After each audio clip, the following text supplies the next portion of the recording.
ఒకసారి సుధామ చాలా పేదవాడిగా జీవిస్తూ ఉండేవాడు. అతని భార్య నీ స్నేహితుడు శ్రీకృష్ణుడు ఇప్పుడు ద్వారకలో రాజుగా ఉన్నాడు.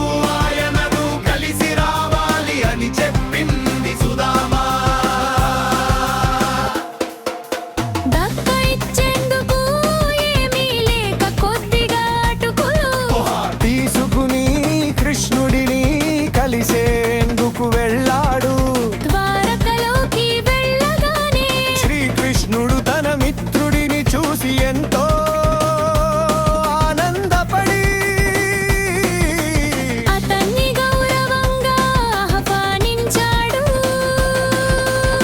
సుధామ తెచ్చిన చిన్న అటుకుల కానుకను ఎంతో ప్రేమగా స్వీకరించాడు.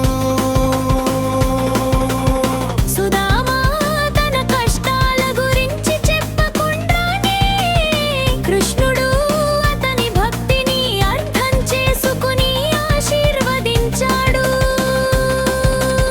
సుధామ ఇంటికి తిరిగి వెళ్ళినప్పుడు అతని పేద గుడిసె ఒక మహాప్రాసాదంగా మారింది. అతని జీవితం సంపదతో నిండిపోయింది.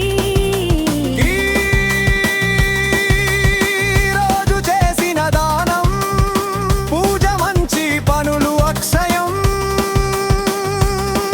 అంతే ఎప్పటికీ తగ్గకుండా పెరుగుతాయి అని నమ్మకం. ఈ మరొక విశేషం